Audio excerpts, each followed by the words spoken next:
Hi students, this is Communication Systems Lab.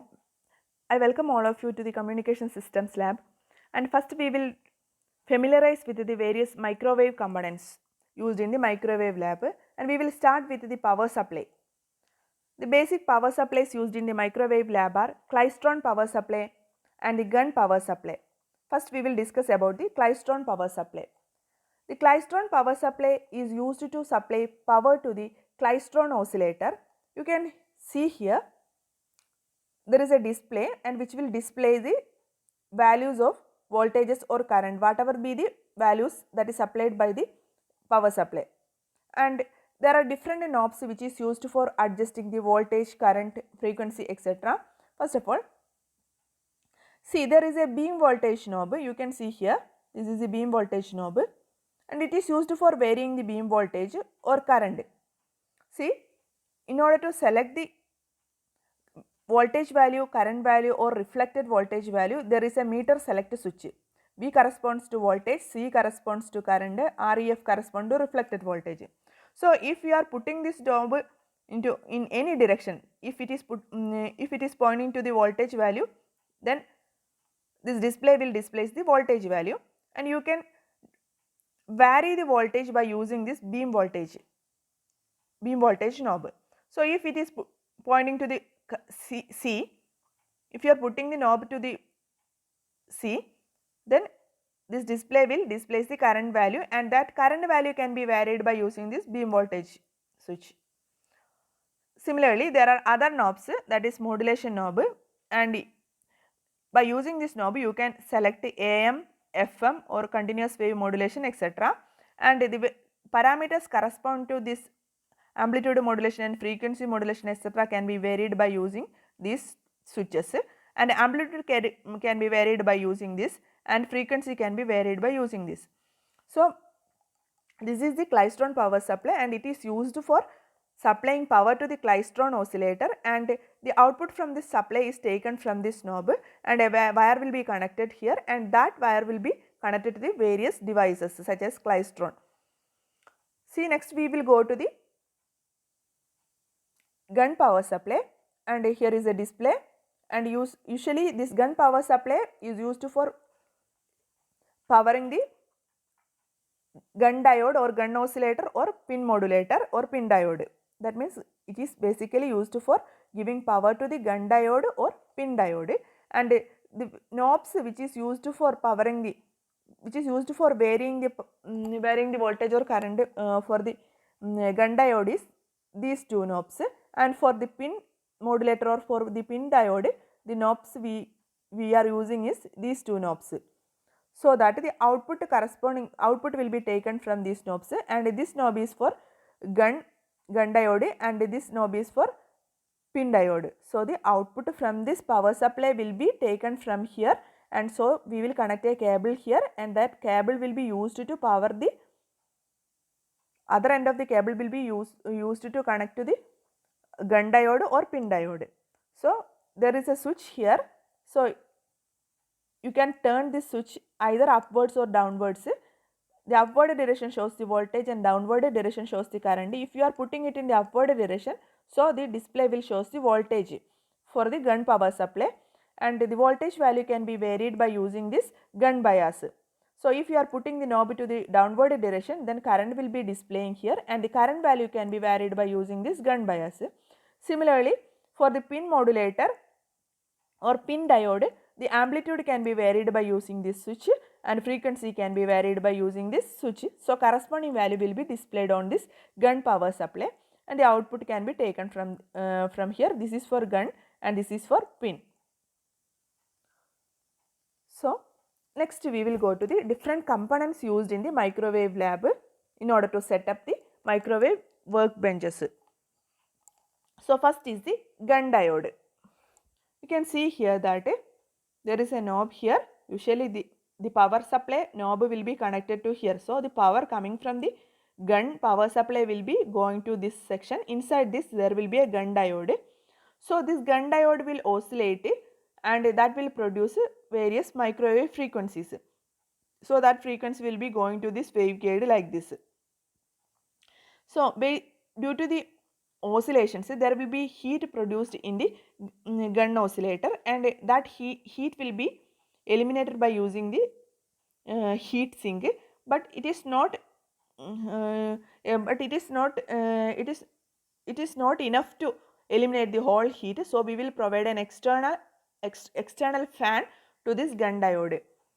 So if you are powering up, if you are switch on the power supply for this gun diode, you should switch on the fan at this external fan at the same time, otherwise the gun oscillator will be damaged. Next is the pin modulator. This is a waveguide associated with this pin modulator, and the pin diode will be inside this, and the power supply cable from the gun power supply or pin power supply will be attached or connected here, so that this pin modulator will produce different microwave frequency, different modulations by varying the frequency or voltage. And this is the waveguide section, and it will be connected to the microwave bench through these portions. So there are two ports here. So this is a pin modulator, and next is the isolator. Actually here the figure shows a microwave bench, a portion of the microwave bench, and you can see that isolator is connected to isolate this and this portion, and you can see here that in the isolator the direction is marked. That means it will allow only unidirectional flow. That means if there are two ports, that means if isolator has two ports, first port is port 1 and other is the port 2, and the power from the port 1 is coupled to port 2, but there is no reverse coupling from the port 2 to port 1. That means isolator will provide only the unidirectional flow, and the output power is not coupled to the input power. So in order for providing isolation, we are using isolator, and here you can see that in the microwave bench the isolator is used to isolate this Klystron oscillator and this frequency meter. This is the frequency meter. This is the frequency meter. Next we will go to the frequency meter, and here you can see that this is the waveguide frequency meter. That means a frequency meter is connected along with the waveguide, and it is used to measure the microwave frequencies passing through this waveguide. So you can see here that in the waveguide frequency meter, the upper portion, this is the round portion, is we can able to rotate this portion. We can either rotate in the clockwise direction or in the anti-clockwise direction. So if we are rotating it in the clockwise direction, see this is the clockwise direction, so that there are two lines. You can see here two lines. If we are continuously rotating this, these two lines will be moving upwards.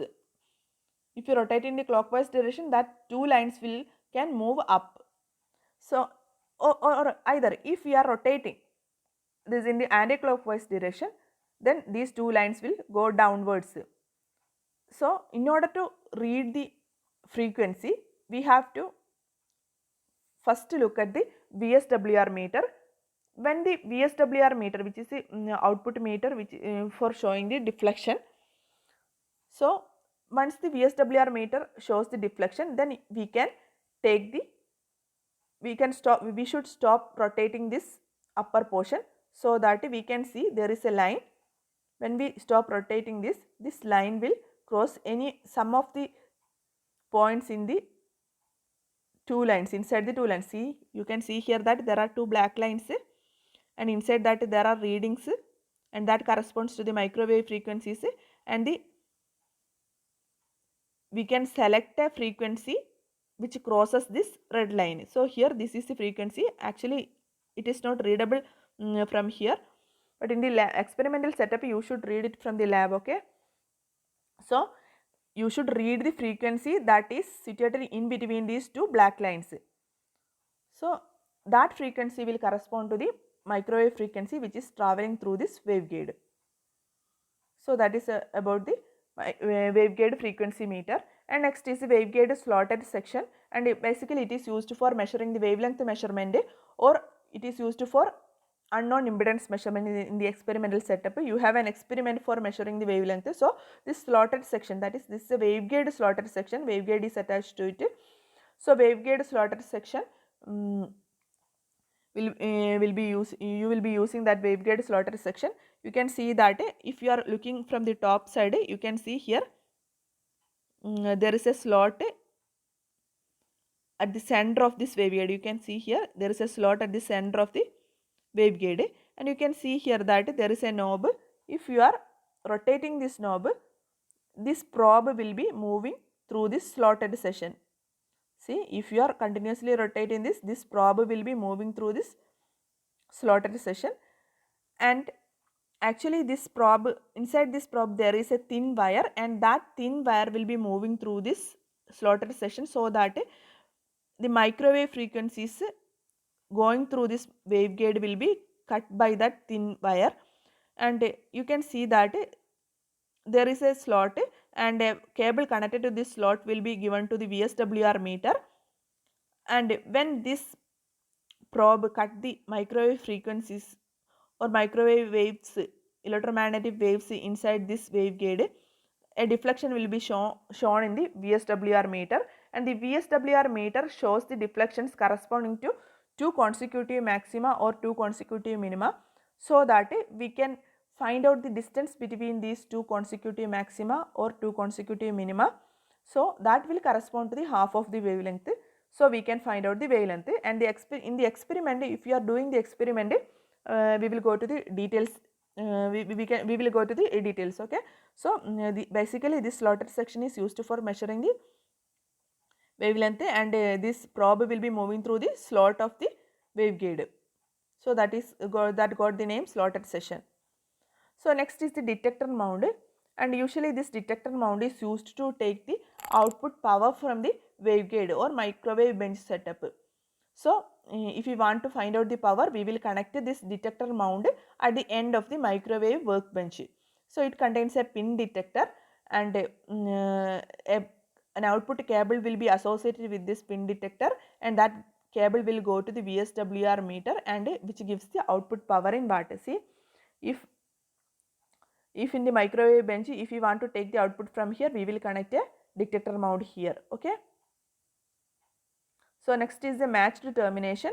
Actually matched termination is the 50 ohm load. If you don't want any reflection from the microwave bench setup, then we will terminate it with a matched load. Actually this matched load does not allow the reflected wave from the waveguide.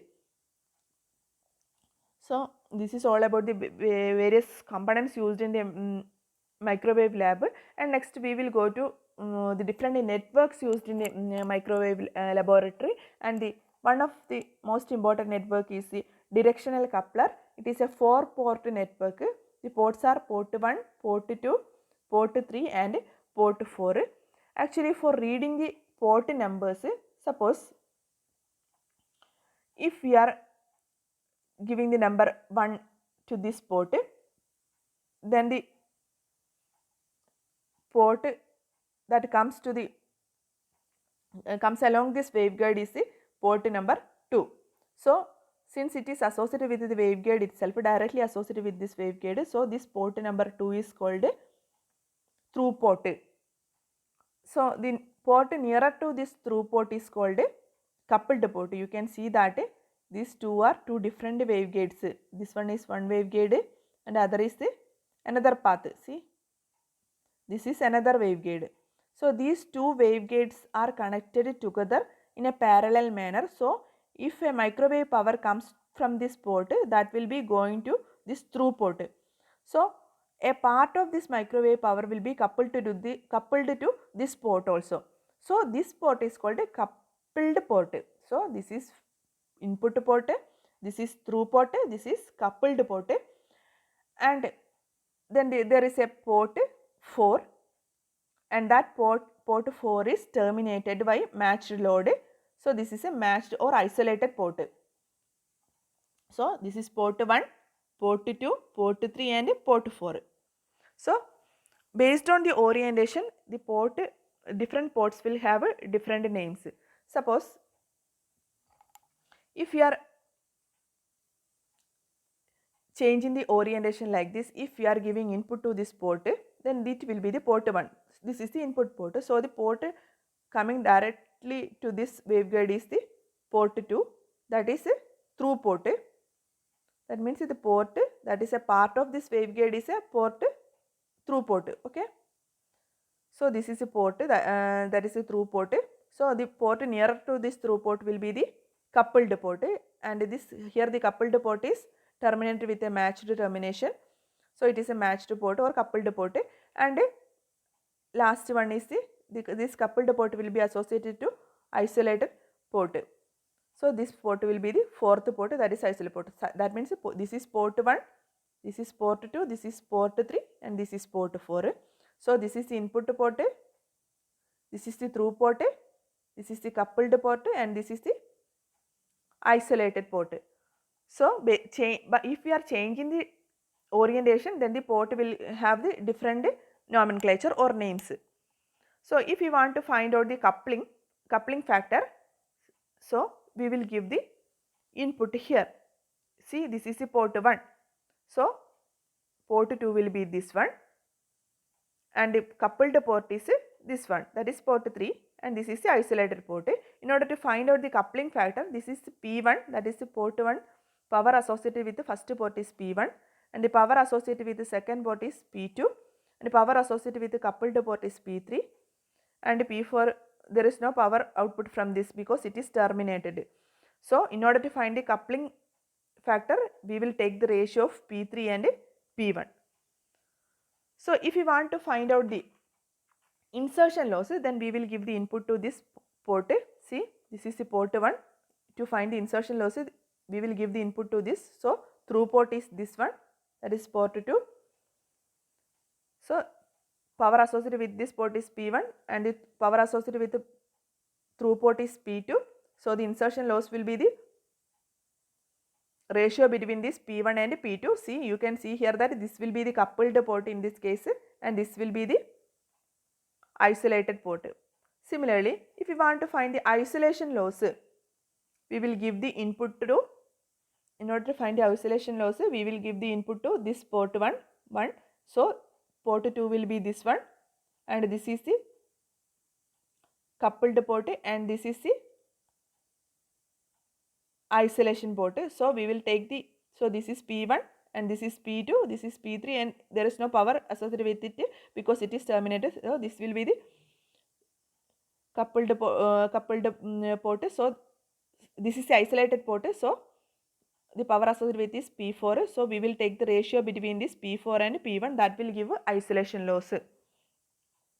So in order to find the directivity, we will give the input to this port, that is this will be the port 1. So that port will be this one, that is matched port, and port 3 will be this one, that will be the coupled port, and port 4 will be this one, that is the isolated port.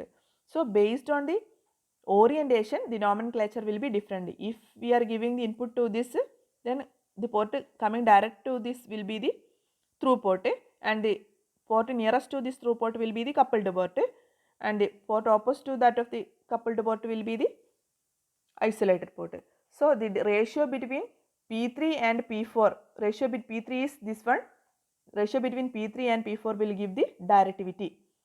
So next we will go to the network E plane T. Here you can see that it is a 3-port network, port 1, port 2 and port 3, and this arm is called summing arm, difference arm. This arm is called a difference arm. Here when we are giving the input to this port 1 and port 2, the sum of these inputs will be obtained here. So it is called a summing arm, and here you can see that the orientation of the electric field for this E plane T is like this, and also the orientation of the electric field in the original waveguide is also like this. So the orientation in both the arms are in the same direction. Similarly, there is H plane T. Here also it is a 3-port device, and here this arm is called summing arm. If we are giving input to port 1 and port 2, then its sum will be obtained in the port 3, and here the orientation of the electric field vector is like this. In this arm, the orientation of the electric field is like this, in this manner, but here the orientation of the electric field is like this. That means it is perpendicular to each other. in the case of H plane T. Similarly, the combination of E plane T and H plane T gives magic T. You can see here that this section forms the H plane T. This port 1, port 2 and port 3 forms H plane T, and this port 1, port 2 and port 3 forms the E plane T. The combination of these two ports, two T's gives the magic T. Next is circulator. It is also another network used in the microwave lab, and it is a 3-port device. Port 1 is here, port 2 is here, and port 3 is at the bottom side. And here the coupling of the power is from port 1 to port 2, and port 2 to port 3, and port 3 to port 1. That means coupling is taking place in a single direction. That means in the coupling in the reverse direction is not possible. If we are terminating any one of the ports, suppose port 3 is terminated, then the power coming to this port 1 will be coupled to port 2. If we are terminating port 2, and then the power input will be given to the port 3, and that will be coupled to port 1. That means if we are terminating port 2, we cannot give the microwave input to this port 1 because it will not coupled to port 3 in the case of circulator. That's all about this microwave bench setup. This is a familiarization session. You can do different experiments in the next sessions. Okay, thank you.